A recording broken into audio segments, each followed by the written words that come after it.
ഇപ്പോൾ NSS പോയാലോ അല്ലെങ്കിൽ അതുപോലത്തെ ഒരു വളണ്ടിയർ ആക്ടിവിറ്റീസിൽ പോയാൽ അത് വെറുതെ ഒരു സർട്ടിഫിക്കറ്റ് കിട്ടും, അതിനൊരു കാര്യമില്ലാണ്ട് തിങ്ക് ചെയ്യുന്ന പിള്ളേരുണ്ട്. യെസ്, ഓരോ സ്റ്റുഡൻറ്റിനും അവരുടേതായിട്ടുള്ളൊരു പൊട്ടൻഷ്യൽ ഉണ്ടാവും. ഓരോ സ്റ്റുഡൻറ്റിനും അവരുടെ ഒരു കപ്പാസിറ്റി ഉണ്ടാവും. അതൊരു പക്ഷേ എല്ലാവരെ സംബന്ധിച്ചും ഒരു ടോപ്പ് 1% എത്തുക എന്ന് പറയുന്നത് പോസിബിൾ ആവില്ല. നമ്മളിപ്പോൾ നാട്ടിൽ കുറേ പിള്ളേർ എന്താക്കും, അബ്രോഡ് പോകും, സ്റ്റഡി ആക്കാൻ അബ്രോഡ് പോകും. അവർ പോകുമ്പോൾ കുറേ പൈസകൾ ഇൻവെസ്റ്റ് ചെയ്യും, അറൗണ്ട് 15 lakhs 20 lakhs ഇൻവെസ്റ്റ് ചെയ്യും. ബട്ട് ഇതിനെ കണ്ടിട്ട് പല സ്റ്റുഡൻറ്റ് എന്ത് ചിന്തിക്കും പറഞ്ഞാൽ പൈസ ഉള്ള ആൾക്ക് മാത്രമേ അബ്രോഡ് പോയി പഠിക്കാൻ പറ്റൂ. എഡ്യൂക്കേഷനിലുള്ള ഇൻവെസ്റ്റ്മെൻറ്റ് റൈറ്റ് ടൈമിലും റൈറ്റ് പ്ലേസിലും ഇൻവെസ്റ്റ് ചെയ്യാൻ കഴിയണം എന്നുള്ളതാണ്. നമ്മൾ നാട്ടിൽ കുറേ ആൾക്കാർക്ക് ഒരു മൈൻഡ് സെറ്റ് ഉണ്ട്, എന്ത് പറഞ്ഞാൽ ഹ്യൂജ് എമൗണ്ട് ഫീസ് കൊടുത്താൽ അത് നല്ല കോളേജാണ്. ബട്ട് അവിടെ നിന്ന് പുറത്തു വരുന്ന സ്റ്റുഡൻസിക്ക് എന്ത് സ്കിൽ ഉണ്ടാവില്ല. Welcome to Asha college. ഇന്ന് നമ്മളോടൊപ്പം ഉള്ളത് MP ഫവാസ് ആണ്.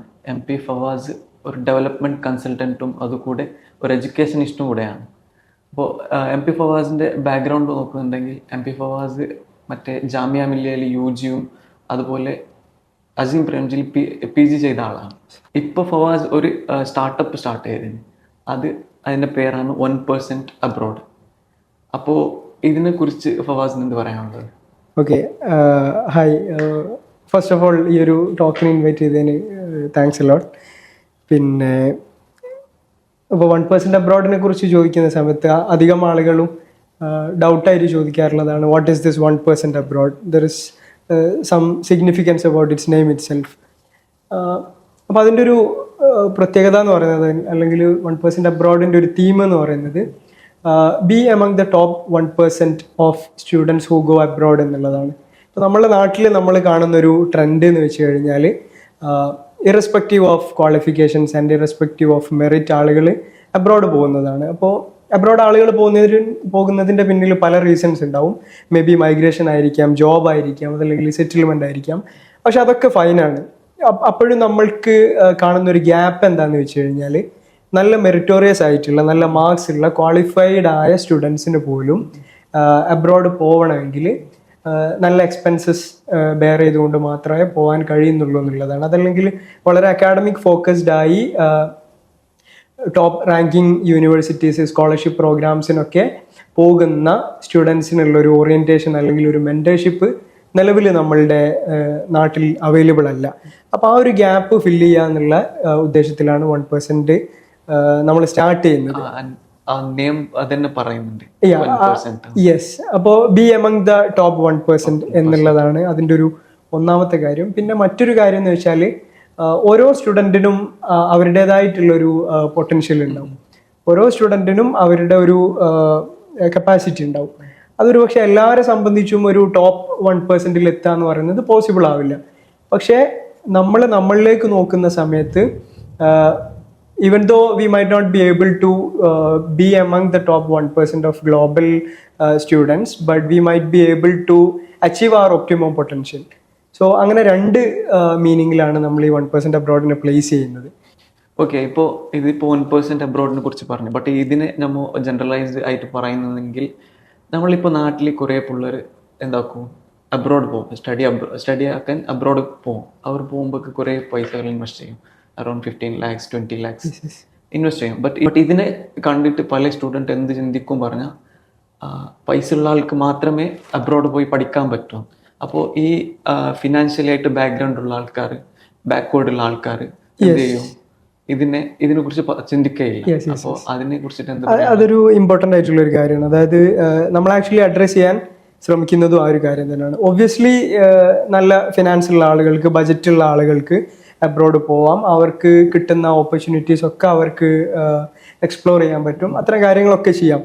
പക്ഷേ നല്ല മെറിറ്റുള്ള സ്റ്റുഡൻസ് പോലും കരുതുന്നത്, നല്ല അക്കാഡമിക് ക്വാളിഫിക്കേഷൻസ്, നല്ല പ്രൊഫൈലുള്ള സ്റ്റുഡൻസ് പോലും സംടൈംസ് അവരും തിങ്ക് ചെയ്യുന്നത് അവരും നല്ല രീതിയിൽ എക്സ്പെൻസ് ബെയർ ചെയ്താൽ മാത്രമേ അബ്രോഡ് പോകാൻ കഴിയുള്ളൂ എന്നുള്ളതാണ്.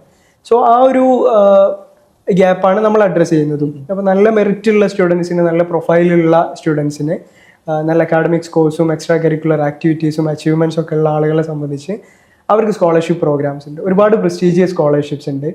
അപ്പോൾ ഒരു എബോ ആവറേജ് പ്രൊഫൈലുള്ള അല്ലെങ്കിൽ ഒരു ആവറേജ് പ്രൊഫൈലുള്ള സ്റ്റുഡൻറ്റിന് പോലും വളരെ സ്ട്രക്ചേർഡ് ആയിട്ടുള്ള ഒരു കൺസിസ്റ്റൻ്റ് ആൻഡ് കണ്ടിന്യൂസ് പ്രിപ്പറേഷൻ, ആ ഒരു മൊമെൻറ്റം കീപ്പ് ചെയ്തുകൊണ്ട് പ്രിപ്പയർ ചെയ്താൽ നല്ല സ്കോളർഷിപ്പ് പ്രോഗ്രാംസിലേക്ക് എത്താൻ കഴിയും.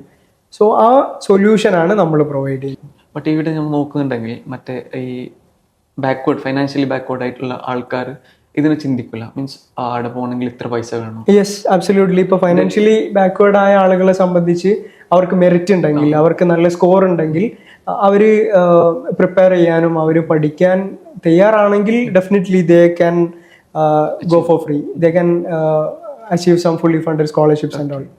യാ, ആൻഡ് കഴിഞ്ഞൊരു ജസ്റ്റ് 1 year കഴിയുന്നേ ഉള്ളൂ നമ്മൾ 1% അബ്രോഡ് സ്റ്റാർട്ട് ചെയ്തിട്ട്. പക്ഷേ ഈ ഒരു ടൈമിനിടയ്ക്ക് തന്നെ നല്ല ടോപ്പ് സ്കോളർഷിപ്പ് പ്രോഗ്രാംസിലേക്ക്, എറാസ്മസ് മുണ്ടസ് എന്ന് പറയുന്ന യൂറോപ്യൻ യൂണിയൻ്റെ ഫണ്ടിങ് ഉള്ള പ്രോഗ്രാമിലേക്ക്, അതുപോലെ ബ്രിട്ടീഷ് ഗവൺമെൻറ് പ്രൊവൈഡ് ചെയ്യുന്ന ചീവനിങ് സ്കോളർഷിപ്പിലേക്ക്, ജർമ്മൻ ഗവൺമെൻറ്റിൻ്റെ ഡാഡ് സ്കോളർഷിപ്പിലേക്കൊക്കെ ഫുള്ളി ഫണ്ടഡ് ആയിട്ട് നമ്മളുടെ സ്റ്റുഡൻസ് മാസ്റ്റേഴ്സ് ഡിഗ്രി അതുപോലെ PhD പ്രോഗ്രാമിനൊക്കെ അഡ്മിഷൻ നേടിയിട്ടുണ്ട്. ബട്ട് ഇതിപ്പോൾ നമ്മളെ നാട്ടിലുള്ള ആൾക്കാർക്ക്, കുറേ ആൾക്കാർക്ക് ഒന്നില്ല. മീൻസ് ഇവർ ചിന്തിക്കുന്നത് പുറത്തു പോയിട്ട് പഠിക്കണമെങ്കിൽ ഇത്ര പൈസ വേണമെന്ന്. അപ്പോൾ ഇതിനെക്കുറിച്ച് ഇപ്പോൾ ഫവാസാണ് എക്സ്പ്ലെയിൻ ചെയ്തത്. ഇനിയിപ്പോൾ നെക്സ്റ്റ് നമ്മൾ പറയുന്നുണ്ടെങ്കിൽ നമ്മൾ നാട്ടിൽ കുറേ ആൾക്കാർക്ക് ഒരു മൈൻഡ് സെറ്റ് ഉണ്ട്, എന്ത് പറഞ്ഞാൽ ഹ്യൂജ് എമൗണ്ട് ഫീസ് കൊടുത്താൽ അത് നല്ല കോളേജാണ്. ബട്ട് അവിടെ നിന്ന് പുറത്ത് വരുന്ന സ്റ്റുഡൻസിക്ക് എന്ത് സ്കിൽ ഉണ്ടാവില്ല. ജസ്റ്റ് 3 year കംപ്ലീറ്റ് ആക്കും, ഗ്രാജുവേഷൻ കിട്ടും, അല്ലെങ്കിൽ PG 2 year കംപ്ലീറ്റ് ആക്കും, ഗ്രാജുവേഷൻ കിട്ടും. But when they are going to interview അവിടെ അവരാണ് ഫെയിലാകുന്നത്. സ്കില്ല് അല്ലെങ്കിൽ കമ്മ്യൂണിക്കേഷൻ അല്ലെങ്കിൽ കോൺഫിഡൻസ്, ഈ മാറ്ററിലാണ് ഇവർ ഫെയിലാകുന്നത്. അപ്പോൾ ഇതിനെ കുറിച്ചിട്ട് എന്ത് പറയാനുള്ളത്? ആക്ച്വലി പാഷിക പറഞ്ഞിട്ടുള്ള ആ ഒരു ട്രെൻഡ് അധികവും കണ്ടിട്ടുള്ളത് മാംഗ്ലൂർ അതല്ലെങ്കിൽ ബാംഗ്ലൂരൊക്കെ പോകുന്ന സ്റ്റുഡൻസിനെ സംബന്ധിച്ചാണ്. അവർ പോകുന്ന സമയത്ത് അവർക്ക് പിന്നെ നല്ല ഫീ കൊടുത്തിട്ട് കിട്ടുന്ന അഡ്മിഷൻ ലഭിക്കുന്ന കോളേജസിൽ അഡ്മിഷൻ എടുക്കുക, അവിടെ നിന്ന് സ്റ്റഡീസ് കംപ്ലീറ്റ് ചെയ്യുക എന്നുള്ളതായിരിക്കും അവിടെ ഒരു എയിം എന്ന് പറയുന്നത്. പക്ഷെ നമ്മൾ കേരളത്തിലേക്ക് നോക്കിക്കഴിഞ്ഞാൽ കുറച്ചുകൂടെ ക്ലിയർ പിക്ചർ കിട്ടും. ബിക്കോസ് കേരളത്തിലുള്ള സ്റ്റുഡൻസിനെ സംബന്ധിച്ച് എഡ്യൂക്കേഷനിൽ ഇൻവെസ്റ്റ് ചെയ്യുക എന്ന് പറയുന്നത് വളരെ ഇമ്പോർട്ടൻ്റ് ആയിട്ടുള്ള ഒരു കാര്യമാണ്. എഡ്യൂക്കേഷനിൽ ഇൻവെസ്റ്റ്മെൻറ്റ് ആവശ്യമായിട്ട് വരുന്നുണ്ട്. പക്ഷെ അത് നമ്മൾ എവിടെയാണ് ഇൻവെസ്റ്റ് ചെയ്യുന്നത് എന്നുള്ളത് വളരെ ഇമ്പോർട്ടൻ്റ് ആണ്. കേരളത്തിലുള്ള സ്റ്റുഡൻസിനെ അല്ലെങ്കിൽ അവരുടെ പാരൻസിനെ നോക്കിക്കഴിഞ്ഞാൽ അവർ മോസ്റ്റ്ലി എഡ്യൂക്കേഷനിൽ ഇൻവെസ്റ്റ് ചെയ്യുക ഒരിക്കലും പിന്നെ ഡിഗ്രി അതല്ലെങ്കിൽ PG ലെവലിലായിരിക്കില്ല, അതിൻ്റെ മുൻപുള്ള എഡ്യൂക്കേഷനിലായിരിക്കും. സേ ഫോർ എക്സാമ്പിൾ 11th സ്റ്റാൻഡേർഡിലോ 12th സ്റ്റാൻഡേർഡിലോ അല്ലെങ്കിൽ സ്കൂൾ ലെവലിൽ കുട്ടികൾ പഠിക്കുന്ന സമയത്ത് അവരുടെ ആ സമയത്തുള്ള എഡ്യൂക്കേഷൻ ബെറ്റർ ആക്കാൻ വേണ്ടിയിട്ടാണ് മോസ്റ്റ്ലി പാരൻസ് നല്ല ഇൻവെസ്റ്റ്മെൻറ്റ് നടത്താറുള്ളത്. അങ്ങനെ നടത്തി കഴിഞ്ഞാലുള്ളൊരു ബെനിഫിറ്റ് എന്താണെന്ന് വെച്ച് കഴിഞ്ഞാൽ, നമ്മൾ +2 കഴിഞ്ഞിട്ട് അബ്രോഡാണ് നോക്കുന്നതെങ്കിൽ സ്കോളർഷിപ്പോടെ അഡ്മിഷനുള്ള ഒരു മെറിറ്റ് കുട്ടികൾ ബൈ ദാറ്റ് ടൈം ബിൽഡ് ചെയ്തിട്ടുണ്ടാവും. ഇപ്പോൾ ഇന്ത്യയിലാണ് നോക്കുന്നതെങ്കിൽ IITs IIMs അതല്ലെങ്കിൽ സെൻട്രൽ യൂണിവേഴ്സിറ്റീസ് ഒക്കെ പോലെയുള്ള, ഇനി അതും അല്ലെങ്കിൽ പ്രൈവറ്റ് യൂണിവേഴ്സിറ്റീസ് ആണെങ്കിലും മെറിറ്റ് ബേസിസിൽ എൻട്രൻസ് എക്സാമിനേഷൻ്റെ ഒക്കെ ബേസിസിൽ അഡ്മിഷൻ നടത്തുന്ന യൂണിവേഴ്സിറ്റീസിലേക്കായിരിക്കും അവർ പോകുന്നുണ്ടാവുക. സോ അതിൻ്റെ ഒരു ഡിഫറൻസ് എന്താണെന്ന് വെച്ച് കഴിഞ്ഞാൽ, എഡ്യൂക്കേഷനിലുള്ള ഇൻവെസ്റ്റ്മെൻറ്റ് റൈറ്റ് ടൈമിലും റൈറ്റ് പ്ലേസിലും ഇൻവെസ്റ്റ് ചെയ്യാൻ കഴിയണം എന്നുള്ളതാണ്. ഫവാസ് പറഞ്ഞൊരു കാര്യമുണ്ട്, മെറിറ്റ്സ് അല്ലെങ്കിൽ ബാക്ക്ഗ്രൗണ്ട് അല്ലെങ്കിൽ നമ്മൾ പ്രൊഫൈൽ ബിൽഡ് ചെയ്യണം. അതെന്താണ്? ഇത് പല ആൾക്കാർക്കും ഓക്കെ, ബേസിക്കലി പ്രൊഫൈൽ ബിൽഡിംഗ് എന്ന് പറയുന്ന സമയത്ത് മോസ്റ്റ്ലി സ്റ്റുഡൻസിന് കൺഫ്യൂസ്ഡ് ആവാറുള്ളൊരു കാര്യം തന്നെയാണ്. പ്രൊഫൈൽ ബിൽഡിംഗ് കൊണ്ട് നമ്മൾ ഉദ്ദേശിക്കുന്നത് അക്കാഡമിക്സിനോടൊപ്പം തന്നെ എക്സ്ട്രാ കരിക്കുലർ അച്ചീവ്മെൻറ്റ്സിലും അതുപോലെ അവരുടെ സ്കിൽ ഡെവലപ്മെൻറ്റിൽ ഇമ്പോർട്ടൻസ് കൊടുക്കുക എന്നുള്ളതാണ്. ബേസിക്കലി ഒരു ബാച്ചിലേഴ്സ് ചെയ്യുന്ന, ഫോർ എക്സാമ്പിൾ ഒരു ബാച്ചിലേഴ്സ് ചെയ്യുന്ന ഒരു സ്റ്റുഡൻറ്റിനെ സംബന്ധിച്ച് ആൾക്ക് അവരുടെ സെമസ്റ്റർ ബ്രേക്സിൽ ഇന്റേൺഷിപ്സ് ചെയ്യാനുള്ള ഓപ്പർച്യൂണിറ്റീസ് ഉണ്ടാവും. വർക്കുമായി അതല്ലെങ്കിൽ ഡിഫറെൻറ്റ് ഫീൽഡ്സ് ആയിട്ട് ഡിഫറെൻറ്റ് ലബോറട്ടറീസിൻ്റെ എക്സ്പോഷർ കിട്ടുന്ന ഓപ്പർച്യൂണിറ്റീസ് ഉണ്ടാവും. വർക്ക്ഷോപ്സ് നടക്കുന്നുണ്ടാവും, അതുപോലെ കോൺഫറൻസസ് ഉണ്ടാവും. ചില സമയം അക്കാഡമിക് പബ്ലിക്കേഷൻസ് ബാച്ചിലർ സ്റ്റുഡൻസിനെ സംബന്ധിച്ച് അത്ര റെലവൻ്റ് അല്ലെങ്കിലും നോൺ അക്കാഡമിക് ആയിട്ടുള്ള പബ്ലിക് പ്ലാറ്റ്ഫോംസിലുള്ള റൈറ്റിങ്സ് കാര്യങ്ങൾ അതല്ലെങ്കിൽ പ്രസൻറ്റേഷൻസ്, ഓൺട്രപ്രണർഷിപ്പ്, നമ്മൾ building something on R on എന്ന് പറയുന്ന കാര്യങ്ങളൊക്കെ, ക്രിയേറ്റീവ് എക്സ്പ്രഷൻസ്, അതുപോലെ നമ്മൾ വോളണ്ടിയറിങ് ആക്ടിവിറ്റീസ്, നമ്മൾ സൊസൈറ്റി വോളണ്ടിയറൽ ആക്ടിവിറ്റീസ് ഉണ്ടല്ലോ, ഇത് എത്ര എഫക്റ്റീവ് ആവും ഈ കാര്യത്തിലൊക്കെ? നല്ല എഫക്റ്റീവ് ആണ്. കാരണം പീപ്പിൾ ആർ തിങ്കിങ് ഇപ്പോൾ NSSൽ പോയാലോ അല്ലെങ്കിൽ അതുപോലത്തെ ഒരു വോളണ്ടിയറൽ ആക്ടിവിറ്റീസിൽ പോയാൽ അത് വെറുതെ ഒരു സർട്ടിഫിക്കറ്റ് കിട്ടും, അതിനൊരു കാര്യമില്ലാണ്ട് തിങ്ക് ചെയ്യുന്ന പിള്ളേരുണ്ട്. അപ്പോൾ ഇതിനെ കുറിച്ച് എന്ത് പറയാം? ആക്ച്വലി പിന്നെ വളണ്ടിയറിങ് എന്തുകൊണ്ടാണ് ഇമ്പോർട്ടൻ്റ് ആവുന്നത് എന്ന് വെച്ച് കഴിഞ്ഞാൽ നമ്മൾ പഠിക്കുന്ന സമയത്ത് ബാച്ചിലേഴ്സ് ഒക്കെ പഠിക്കുന്ന സമയത്ത് സർട്ടിഫിക്കറ്റ് കിട്ടും, ഒബ്വിയസ്ലി അതിന് മാർക്കും കിട്ടും. പക്ഷെ ബിയോണ്ട് ദാറ്റ് നമ്മൾ മാസ്റ്റേഴ്സ് ഡിഗ്രിക്ക് പോകുന്ന സമയത്ത് most of the masters scholarships അതല്ലെങ്കിൽ അബ്രോഡ് യൂണിവേഴ്സിറ്റീസിൽ നോക്കുന്ന സമയത്ത് most of the masters scholarships would be awarded to those who have some sort of leadership potentials, like people who can make changes in society, people who can serve some social purposes, and apart from that some who possess some leadership qualities. അത്തരം പ്രൊഫൈൽസിനാണ് usually അല്ലെങ്കിൽ അത്തരം സ്റ്റുഡൻസിനാണ് usually ഇതുപോലുള്ള scholarships available ആവുക. അപ്പോൾ നമ്മൾ basically സൊസൈറ്റിയിൽ change വരുത്താൻ ആഗ്രഹിക്കുന്നുണ്ട് എന്നുള്ള സോഷ്യൽ പേർപ്പസ് ഡ്രിവൺ ആയിട്ടുള്ള നമ്മളുടെ ആ ഒരു ആറ്റിറ്റ്യൂഡ്, അത് വലിയൊരു ഇമ്പോർട്ടൻറ്റ് ഫാക്ടറാണ്. സോ നമ്മൾ അത് റിയലൈസ് ചെയ്യണം എന്നുള്ളതാണ്. ഇപ്പോൾ പിന്നൊന്ന് ഫവാസ് ഇവിടെ പറഞ്ഞു, മറ്റേ കേരളത്തിൽ പഠിക്കുന്ന സ്റ്റുഡൻസ് അവരുടെ പേരൻസ് ഇൻവെസ്റ്റ് ചെയ്യുന്ന സമയമാണ് high school and PUC time. But നമ്മൾ മാംഗ്ലൂർക്ക് കമ്പയർ ആക്കുന്ന സമയത്ത് അവിടെ parents are investing on the time of PG, UG and PG. അപ്പോൾ people are going to college and they are receiving graduation certificate.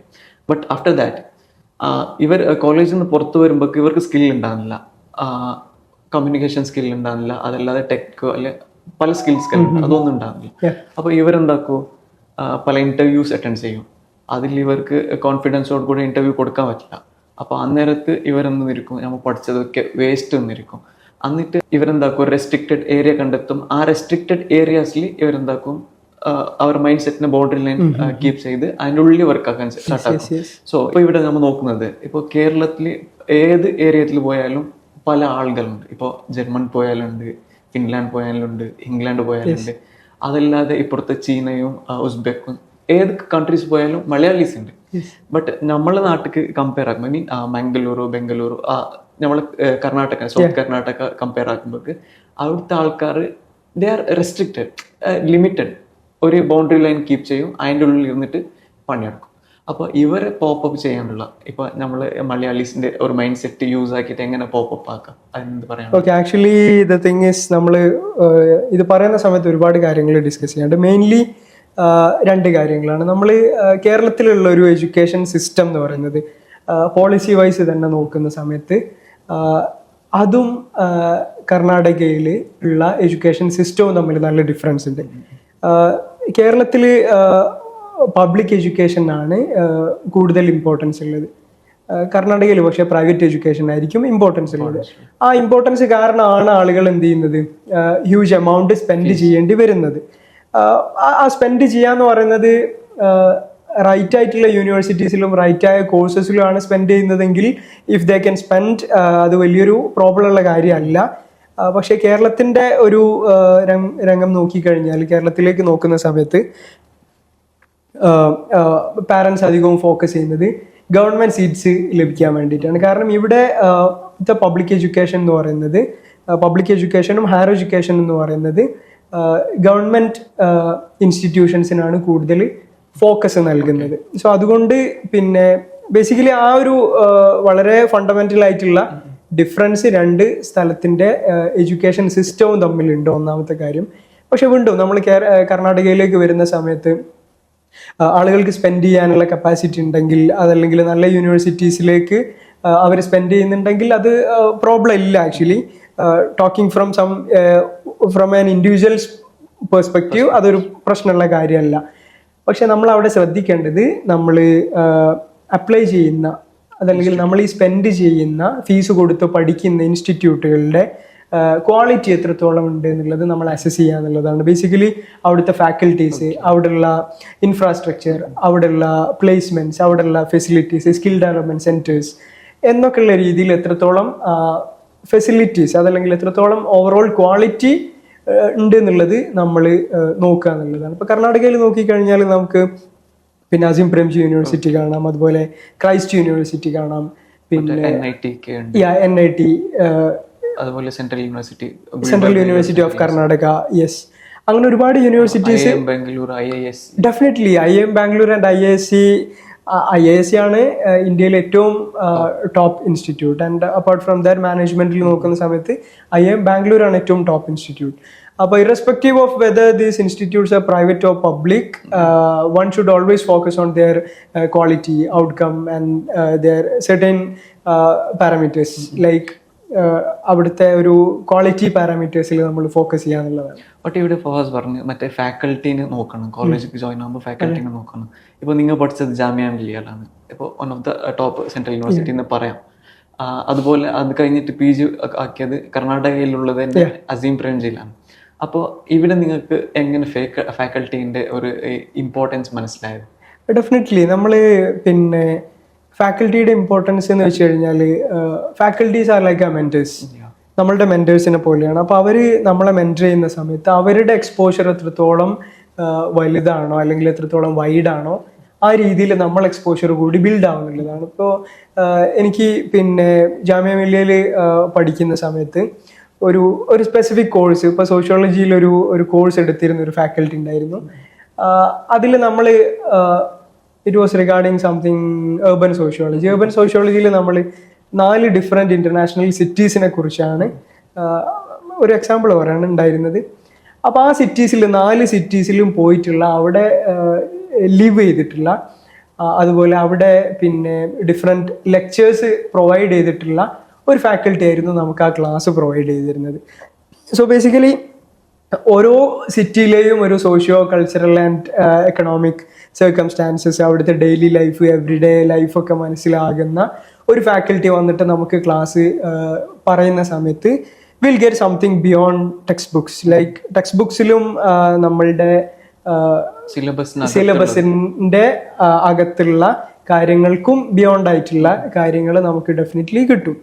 പിന്നെ അസീം പ്രേംജി യൂണിവേഴ്സിറ്റിയിലും it was similar. Like people from different Ivy League universities, ഇപ്പോൾ Columbia university, അതുപോലെ London school of economics, പിന്നെ Sciences എക്സ്പോ Paris, അതുപോലെ പിന്നെ Kings college London, പിന്നെ ഈ ഡിഫറെൻറ്റ് ഹാർവേർഡൊക്കെ പോലെയുള്ള ഐവി ലീഗ് യൂണിവേഴ്സിറ്റീസ്, അതല്ലെങ്കിൽ ലോകത്ത് ഏറ്റവും ലീഡിങ് യൂണിവേഴ്സിറ്റീസിൽ നിന്ന് ഗ്രാജുവേഷൻ അതല്ലെങ്കിൽ PhD ഒക്കെ കംപ്ലീറ്റ് ചെയ്ത് വന്ന ഫാക്കൽറ്റീസാണ് നമ്മളെ മാസ്റ്റേഴ്സ് ലെവലിൽ പഠിപ്പിക്കുന്നത്. സോ ഡെഫിനറ്റ്ലി നമ്മൾ അക്കാഡമിക് ലെവലിലാണെങ്കിലും അതല്ലാതെ പിന്നെ പ്രൊഫഷണൽ രീതിയിലോ ഓണ്ടർപ്രണറിയൽ രീതിയിലൊക്കെ നമ്മളുടെ മാസ്റ്റേഴ്സ് കഴിഞ്ഞ് നമ്മൾ പുറത്തേക്ക് വരുന്ന സമയത്ത് definitely will get something more than any other student from any other normal college would be getting. അപ്പോൾ ആ ഒരു ട്രെയിനിങ്, ഇപ്പോൾ ഓരോ കാര്യങ്ങളെ നമ്മൾ അപ്രോച്ച് ചെയ്യുന്ന സമയത്ത് ഡിഫറെൻറ്റ് പെർസ്പെക്റ്റീവ്സ് ബിൽഡ് ചെയ്യാൻ കഴിയുന്നത്. അപ്പോൾ ഒരേ കാര്യം തന്നെ നോക്കുന്ന സമയത്ത്, I mean if you observe something will have that ability to see things from different perspectives. അപ്പോൾ അത്തരം പെർസ്പെക്റ്റീവ്സ് ബിൽഡ് ആവാൻ ഹെൽപ്പ് ചെയ്യാന്നൊക്കെയുള്ള ആ ഒരു എക്സ്പോഷർ ബിൽഡിംഗ് ആണ് ബേസിക്കലി ഇതുപോലുള്ള ഡിഫറെൻറ്റ് എമിനന്റ് ഫാക്കൽറ്റീസിന്റെ ക്ലാസ്സിൽ ഇരിക്കുന്നത്. ഇവിടെ നമ്മൾ നോക്കേണ്ടത്, ഇതിനു മുമ്പ് ഇപ്പോൾ 1% അബ്രോഡ് വന്നിട്ട് ആകെ 1 year ആയിരുന്നു. ബട്ട് അതിന് മുമ്പ് ഇപ്പോൾ പല ആൾക്കാരും ഫുള്ളി ഫണ്ടഡ് സ്കോളർഷിപ്പ് ഒക്കെ പോയിട്ടുണ്ട്. അതെങ്ങനെ പോയെന്ന് പറഞ്ഞാൽ മറ്റേ ഇവരെ മെന്റേഴ്സ് ഫാക്കൽറ്റീസ് സജസ്റ്റ് ചെയ്ത് അങ്ങനെ ഇവർ അപ്ലൈ ചെയ്ത് പോയ ആൾക്കാരാണ്. ഇപ്പോൾ നിങ്ങൾ ഈ 1% അബ്രോഡ് അതൊരു ക്രിയേറ്റീവ് ഐഡിയാസ് ആണ്. അത് എങ്ങനെ ഈ ഐഡിയാസ് വരാനുള്ള റീസൺ എന്താ? ഓക്കെ, ആക്ച്വലി ആഷിഖ് പറഞ്ഞത് ട്രൂ ആണ്. ഒരുപാട് സ്റ്റുഡൻസ് അല്ലാതെയും ഡിഫറെൻറ്റ് സ്കോളർഷിപ്പ് പ്രോഗ്രാംസിലേക്ക് പോയിട്ടുണ്ട്.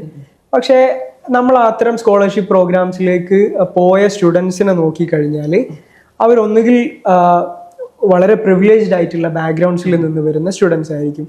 സോഷ്യലി, എക്കണോമിക്കലി, കൾച്ചറലി ഒക്കെ വളരെ പ്രിവിലേജ്ഡ് ആയ ബാക്ക്ഗ്രൗണ്ടിൽ നിന്ന് വരുന്ന സ്റ്റുഡൻസിന് മാത്രമേ ഒരുപക്ഷെ ഇതുപോലുള്ള ടോപ്പ് പ്രോഗ്രാംസും സ്കോളർഷിപ്സും ഒക്കെ ആക്സസിബിൾ ആയിട്ടുണ്ടാവുള്ളൂ. അതല്ലെങ്കിൽ they must have had someone to guide them. I mean അവരുടെ ഇമ്മീഡിയറ്റ് ഫാമിലി സർക്കിളിൽ, അതല്ലെങ്കിൽ വളരെ ഇഷ്ടപ്പെട്ട ഒരു പ്രൊഫസർ, ആരെങ്കിലും ഒരാളുടെ വളരെ പെർസിസ്റ്റൻ്റ് ആയിട്ടുള്ളൊരു മെൻറ്റർഷിപ്പ് ഇല്ലാതെ ആരും ഇതുപോലുള്ള സ്കോളർഷിപ്സിലേക്ക് പോയിട്ടുണ്ടാവില്ല. പക്ഷെ അപ്പോഴും ഒരു ലാർജ് ചങ്ക് ഓഫ് പീപ്പിൾ, അതായത് നല്ല അക്കാഡമിക് സ്കോഴ്സ് ഉള്ള ഒരു ലാർജ് എമൗണ്ട് ഓഫ് സ്റ്റുഡൻസ്, നല്ല പൊട്ടൻഷ്യലുള്ള ആളുകൾ, അവരെ ആരും പിന്നെ മെൻറ്റർ ചെയ്യാനില്ലാത്തത് കൊണ്ട് എന്ത് ചെയ്യുന്നുണ്ടാവും, മുമ്പ് പറഞ്ഞ പോലെ ഇത്തരം ഓപ്പർച്യൂണിറ്റീസ് മിസ് ഔട്ട് ചെയ്യുന്നുണ്ടാവും. അപ്പൊ ആ ഓപ്പർച്യൂണിറ്റീസ് ഒരുപാട് സ്റ്റുഡൻസിലേക്ക് എത്തുക, ഈ ഒരു ആക്സസ്, ഈ ഒരു ഓപ്പർച്യൂണിറ്റീസിനെ ഡെമോക്രറ്റൈസ് ചെയ്യുക എന്നുള്ളതാണ് ബേസിക്കലി നമുക്ക് ചെയ്യാൻ കഴിയുന്ന ഒരു കാര്യം. അതാണ് നമ്മൾ ചെയ്യുന്നത്. ഇതിപ്പോ നമ്മള് സ്റ്റുഡൻസിക്ക് നിങ്ങൾ അഡ്രസ് ചെയ്യുന്നുണ്ടെങ്കിൽ എങ്ങനെ അത് അഡ്രസ് ചെയ്യുന്നതാണ്? ബേസിക്കലി നമുക്ക് സ്റ്റുഡൻസ് ഡിഫറെൻറ്റ് രീതിയിൽ നമ്മളുടെ അടുത്ത് റീച്ച് ഔട്ട് ചെയ്യാറുണ്ട് through our social media. 1% abroad എന്നുള്ള ഇൻസ്റ്റഗ്രാം ഹാൻഡിലിൽ റീച്ച് ഔട്ട് ചെയ്യാം, MP ഫവാസ് എന്നുള്ള എൻ്റെ സോഷ്യൽ മീഡിയ പ്രൊഫൈൽസിൽ, അതുപോലെ നമ്മളുടെ ടീം മെമ്പേഴ്സിൻ്റെ ലിങ്ക്ഡിൻ ത്രൂ, ഇൻസ്റ്റഗ്രാം ത്രൂ, അതല്ലെങ്കിൽ മെയിൽ ത്രൂ ഒക്കെ തന്നെ കണക്ട് ചെയ്യാൻ പറ്റും. മേ ബി നമുക്ക് കോൺടാക്ട് ഡീറ്റെയിൽസ് ഡിസ്ക്രിപ്ഷനിലോ മറ്റോ കൊടുക്കുകയും ചെയ്യാം. അപ്പോൾ ഇതുവരെ നമ്മൾ സംസാരിച്ചത് എഡ്യൂക്കേഷൻ റിലേറ്റഡ് ആണ്. ബട്ട് ഇൻട്രൊഡക്ഷൻ കൊടുക്കുന്ന സമയത്ത് നമ്മൾ പറഞ്ഞില്ലേ ഡെവലപ്മെന്റ് കൺസൾട്ടൻറ്റ്. അപ്പോൾ ഫവാസ് ഡെവലപ്മെന്റ് റിലേറ്റഡ് ആയിട്ടുള്ള അതല്ലാതെ സോഷ്യൽ സെക്ടറിൽ എന്താ വർക്ക് ചെയ്യുന്നുള്ളത്? ബേസിക്കലി കറൻ്റ്ലി ചെയ്യാറുള്ള ഒരു കാര്യം എന്ന് വെച്ച് കഴിഞ്ഞാൽ അതും ലാർജ്ലി എഡ്യൂക്കേഷൻ റിലേറ്റഡ് തന്നെയാണ്. എഡ്യൂക്കേഷൻ ഇൻ ദ സെൻസ്, പക്ഷേ ഓൺ ആൻ ഇൻസ്റ്റിറ്റ്യൂഷണൽ ലെവൽ. ഇപ്പോൾ നമ്മുടെ നാട്ടിൽ ഒരുപാട് ഡിഫറെൻറ്റ് ടൈപ്സ് ഓഫ് ഇൻസ്റ്റിറ്റ്യൂഷൻസ് ഉണ്ട്, സ്കൂൾസ് ഉണ്ട്, അതല്ലെങ്കിൽ മറ്റ് ഹയർ എഡ്യൂക്കേഷൻ ഇൻസ്റ്റിറ്റ്യൂഷൻസ് ഉണ്ട്. അപ്പോൾ അത്തരം ഇൻസ്റ്റിറ്റ്യൂഷൻസിലേക്കൊക്കെ ആവശ്യമായിട്ടുള്ള ഫാക്കൽറ്റി ഡെവലപ്മെൻറ്റ് പ്രോഗ്രാംസ്, അതല്ലെങ്കിൽ institution building programmes. Say for example പറയുകയാണെങ്കിൽ നമ്മൾ ഒരു ഇൻസ്റ്റിറ്റ്യൂഷൻ ബിൽഡ് ചെയ്യുന്നതിന് ആവശ്യമായിട്ടുള്ള വളരെ ഫണ്ടമെൻ്റൽ ആയിട്ടുള്ള, വളരെ ബേസിക് ആയിട്ടുള്ള സിസ്റ്റംസ് ബിൽഡ് ചെയ്യുന്നത് മുതൽ റിക്വയർമെൻറ്റ്സ്, ഇപ്പോൾ ഡീറ്റെയിൽഡ് പ്രോജക്റ്റ് റിപ്പോർട്ടായിരിക്കും ഒരു ഇനീഷ്യൽ കാര്യം എന്ന് പറയുന്നത്, എന്നുള്ള ഡോക്യുമെൻറ്റ്സ് പ്രിപ്പയർ ചെയ്യുന്നത് മുതൽ ഒരു ഇൻസ്റ്റിറ്റ്യൂഷൻ എസ്റ്റാബ്ലിഷ് ചെയ്യുന്നത്, ക്വാളിറ്റി ഡെവലപ്മെൻറ്റ്, അതുപോലെ ഫാക്കൽറ്റി ഡെവലപ്മെൻറ്റ്, പിന്നെ സ്റ്റുഡൻറ്റ് സക്സസ് ഇൻക്രീസ് ചെയ്യുന്നത് തുടങ്ങി ഡിഫറെൻറ്റ് ഏരിയാസിൽ കൺസൾട്ടേഷൻസ് പ്രൊവൈഡ് ചെയ്യാറുണ്ട്. ഐ മീൻ വർക്കിൻ്റെ ഭാഗമായിട്ട് ചെയ്യാറുണ്ട്. ഇതാണ് ഡെവലപ്മെന്റ് റിലേറ്റഡ് ആയിട്ടുള്ള വർക്ക്.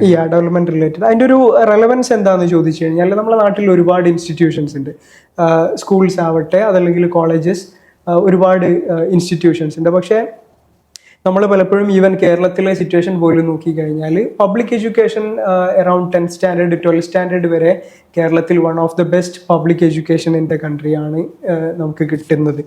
പക്ഷെ അതിന് ശേഷം നോക്കിക്കഴിഞ്ഞാൽ ഹയർ എഡ്യൂക്കേഷൻ സെക്ടറിൽ നോക്കിക്കഴിഞ്ഞാൽ സെർട്ടൻ പിറ്റ്ഫോൾസ് ആർ ദെയർ. അപ്പോൾ ക്വാളിറ്റി വൈസ് ആണെങ്കിലും പിന്നെ സ്റ്റുഡൻസിന് ലഭിക്കുന്ന ട്രെയിനിങ് വൈസ്, എക്സ്പോഷർ വൈസ് ഒക്കെ ഒരുപാട് ഗ്യാപ്സ് ഉണ്ട് ഫില്ല് ചെയ്യേണ്ട കാര്യങ്ങൾ. അപ്പോൾ അത് റിസോൾവ് ചെയ്യുക എന്ന് പറയുന്നത് ബോത്ത് കമ്മ്യൂണിറ്റി ലെവലിലും അതുപോലെ ഒരു ജനറൽ പബ്ലിക്കിനെ സംബന്ധിച്ചും ഒക്കെ തന്നെ ഒരു എഡ്യൂക്കേഷൻ സെക്ടറിൽ ചേഞ്ചസ് വരിക എന്ന് പറയുന്നത്, അതിൻ്റെ എഫിഷ്യൻസി കൂടുക എന്ന് പറയുന്നത് വളരെ ഇമ്പോർട്ടൻ്റ് ആണ്. അപ്പോൾ പലതരത്തിലും ഇപ്പോൾ ഡയറക്റ്റ്ലി ഇൻസ്റ്റിറ്റ്യൂഷൻസിൻ്റെ കൂടെ വർക്ക് ചെയ്യുന്നത് മുതൽ പോളിസി ലെവലിൽ സജഷൻസ് കാര്യങ്ങളൊക്കെ ചെയ്യുന്നത് നമ്മൾ ചെയ്യാറുണ്ട്. ഇത് നിങ്ങൾ പഠിച്ച ഫീൽഡ് തന്നെയാണ്, നിങ്ങൾ PG ചെയ്തത് ഡെവലപ്മെന്റ്? ഡെഫിനറ്റ്ലി. അപ്പോൾ അത് തന്നെയാണ് നിങ്ങൾ ഇപ്പോൾ ഫോളോ അപ്പ് ചെയ്യുന്നത്? തീർച്ചയായിട്ടും. നമ്മളെ സ്റ്റുഡൻറ് ആരെങ്കിലും 1% അബ്രോഡ് കുറിച്ച് കോൺടാക്ട് ആക്കുന്നുണ്ടെങ്കിൽ ഇൻഷാല്ലാ ഞാൻ അതിന്റെ ഡീറ്റെയിൽസ് ഡിസ്ക്രിപ്ഷനിൽ കൊടുക്കാം, അതോടുകൂടെ വീഡിയോ പോപ്പപ്പും കൊടുക്കാം. അപ്പോൾ മെയിൽ ID-യും Instagram ID-യും രണ്ടും കൊടുക്കാം. പിന്നെ ഡയറക്റ്റ് ആയിട്ട് ഫവാസ്ഖനോ അല്ലെങ്കിൽ ഒരു ടീം കോൺടാക്ട് ആക്കിയാൽ ഇൻഷാല്ലാ നിങ്ങൾക്ക് കോൺടാക്ട് ആക്കും. താങ്ക്സ്.